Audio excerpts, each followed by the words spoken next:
गरुड़ पुराण का अगला प्रकरण विष्णु पूजा विधि है। इसमें भगवान विष्णु की विशेष महिमा है, विष्णु भगवान का जप है और विष्णु मंडल पूजा विधि है। विष्णु का मतलब क्या होता है? विष्णु का मतलब होता है व्यापक, शाब्दिक अर्थ है व्यापक। सामान्य क्रम में मनुष्य को जो दिक्कतें होती हैं, मन की जो परेशानी होती है, उसकी संकीर्णता के कारण होती है। मनुष्य की संकीर्णता उसकी अहंता में झलकती है।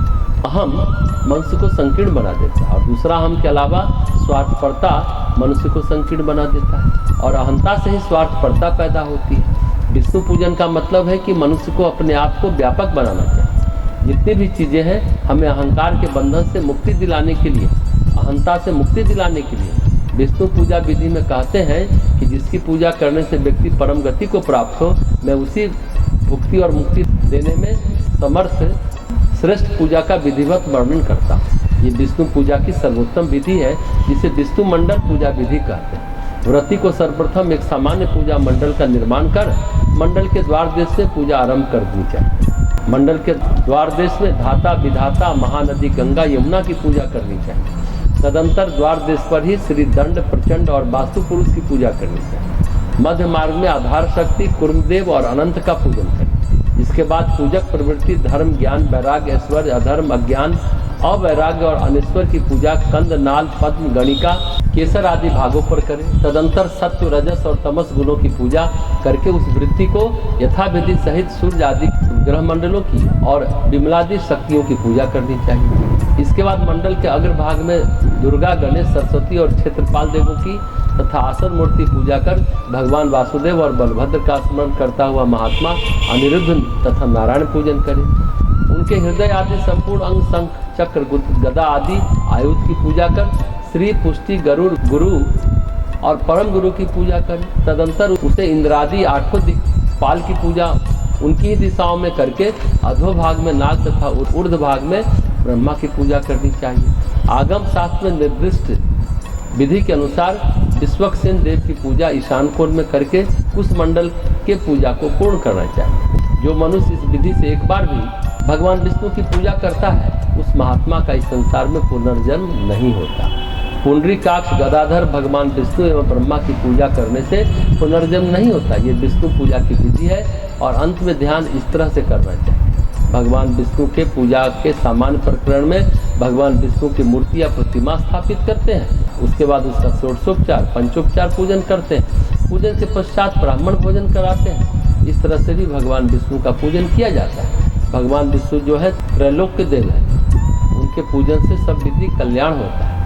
वो सभी लोकों के कारक हैं, उपकारक हैं। ऐसा करके भगवान विष्णु की पूजा कई विधियों से की जाती है। जैसे भगवान विष्णु की गोपाल पूजा की जाती है संतान प्राप्ति के लिए, पितरों के निमित्त पूजा की जाती है एकादशी में, और अपने कल्याण के लिए भी भगवान विष्णु की पूजा की जाती है। इस तरह हम भगवान विष्णु का पूजन करते हैं। तो इन सब पूजन विधियों के विविध रूप का निष्कर्ष यही है, जो संकीर्णता को त्यागता है और अपने को व्यापक बनाता है। विष्णुदेव उस पर प्रसन्न होते हैं। इस पूजन की चर्चा गरुड़ पुराण कथा के प्रसंग में इसलिए कर रहे हैं कि इसमें प्रेतात्मा को क्या लाभ मिलता है। सर्वप्रथम प्रश्न ये है, प्रेतात्मा क्यों बनी? वो अपनी संकीर्णताओं के कारण प्रेतात्मा बनी। मनुष्य का जो स्वार्थ है, अहंकार है, वही उसे कलुषित कर्म कराती है।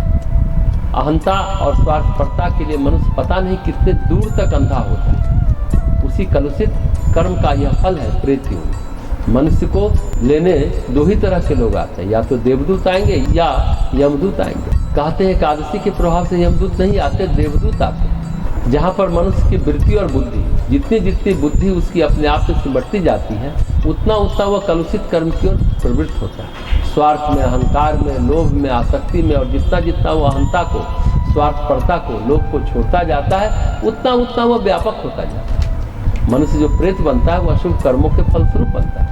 अशुभ कर्म उसे प्रेत बनाता है। अहंता छोड़ देने पर मनुष्य शुभ कर्मों की ओर प्रेरित होता है और उससे उसकी प्रेतत्व से मुक्ति होती है। और सबसे महत्वपूर्ण बात है, प्रेत तो अपने लिए कुछ कर नहीं सकता। प्रेत जो फिर काल गति के अधीन हो जाता है, तो उसके लिए जो वंशज है वो उसके लिए करे या कोई संत महात्मा करे तो वो मुक्त हो सकता है। कभी कभी प्रेत अपने घर वालों को, घर के वंशजों को भी परेशान करता है ताकि वो उन्हें मुक्त करा सके। तो उसका निवारण विष्णु पूजन से किया जा सकता है। दोनों को लाभ मिलेगा, करने वालों को भी और जिनके लिए किया जा रहा है उनको। करने वालों को तो लाभ है ही। मुख्य बात है कि जीवित व्यक्ति तो अपने लिए सब कुछ कर सकता है, लेकिन जो मर गया है वो अपने लिए कुछ नहीं कर सकता।